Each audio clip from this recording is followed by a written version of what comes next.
Assalaamu calaykum waraxmatullaahi wabarakaatuh. Caruurey, sheeko cusub ayaan baranaynaa maanta. Sheekadeedana waxaa lagu magacaabaa waraabihii dhuuniga ahaa iyo dabacada. Sidan ayaynu ku bilaabanaysaa sheekada.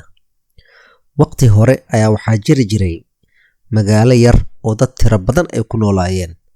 Magaalada ayaa waxay ku agtaalay meel doog ah oo geedo badan ay ku yaalaan. Dadka iyo xayawaankii meesha deganaa nabad ay ku wada noolaan jireen. Laakiin waxaa jiray waraabe halis ah oo ku noolaa duurka. Waxaa jiray waraabayaal kale oo duurka ku noolaa. Laakiin waxaa jiray hal waraabe oo halis ah oo dhuuninimadiisa la wada yaqaanay. Wuxuu ahaa waraabe ama dhurwaa uusan deeqin wax yar. Si daranna annaani u ah. Xoolo, ciyaal iyo dadka waaweyn wax u dhaafi jiray ma jirin. Magaalada ayuu maalin cad soo geli jiray oo dadka ay wadada ama jidka u geli jiray si uu u qabsado kadibna uu cuno. Maalin maalmaha ka mid ah ayaa dad beeraley ah oo degmo kale ka yimid ayaa waxay soo dhex mareen magaalada. Nimankaas beeraleyda ah waxay si fiican u yaqaaneen sida loo ugaarsado waraabaha. Nimankii waraabayaal tiro badan ay soo qabqabteen waxayna dhexgeliyeen sanduuqyo. Waraabo kasta wuxuu isku dayayay inuu baxsado. Waraabihii dadka nafta u keenay markan halis ayuu naftiisa ku jirtay. Waraabihii dhuuniga ahaa qof walba oo sanduuqis agtiisa soo mar ayaa wuxuu ka toogay inuu biyo iyo raashin u keeno. Laakiin hal qof oo baryadiisa u jawaabtay ma jirin. Waraabihii ayaa waxyaabihii uu ku oynayay waxaa ka mid ahaa in haddii sanduuqan maanta laga bixiyo inuu ballan qaadi doono inuu mar dambe dadka uusan dhibi doonin. Cunug dambana uusan cuni doonin. Laakiin qof warkiisa rumaysatay ma jirin. Baryadiisa iyo tuugmadiisa hal mar ma joojin waraabihii. Habeen iyo maalin ayuu ku oynayay ilaa mid ka mid ah beeraleyda markii dambe uu turay. Ninkii beeraleyda ahaa ayaa ugu baaqay waraabaha in balantii uu galay uu ilaaliyo.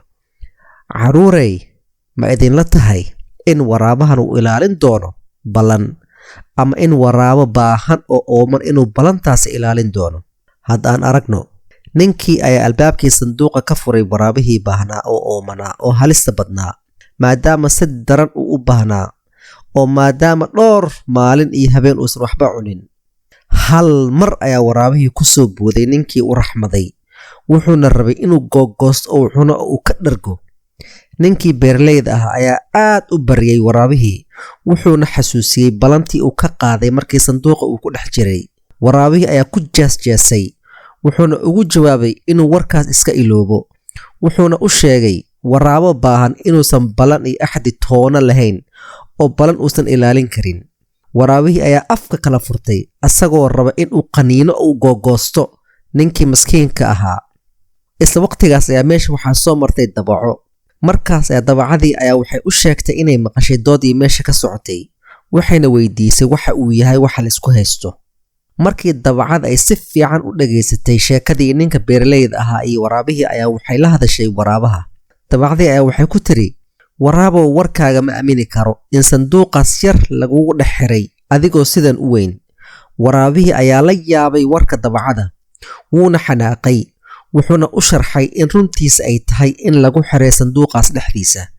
Dabacadii ayaa ku tiri, haddaba hadalkaaga hadduu run yahay itus sida sanduuqaas yar aad u dhex gashay ama lagugu dhex xiray.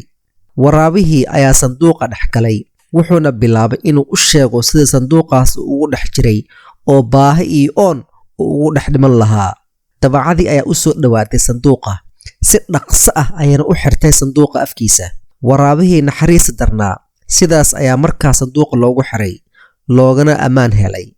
Moraalka ama sheekadan caruurey waxa aan ka baranayn ayaa waxay tahay in dulmiga uusan fiicnayn iyo in loo baahan yahay in caqligaaga iyo xeeladaada inaad isticmaasho haddii qof kaa xoog badan ama kaa war badan aad isqabsataan. Waxaan sidoo kale ka baranaynaa in mar walba qofka xaqa ku socda inuu guulaysan doono marka ugu dambeysa oo qofka dulmiga wata uu khasaari doono oo uu hoogmi doono. Caruurey, sheekadan meeshan ay noogu egtahay. Ilaa sheekada dambe aan ku kulmi doono waxaa idinkaga tegayaa. Assalaamu calaykum.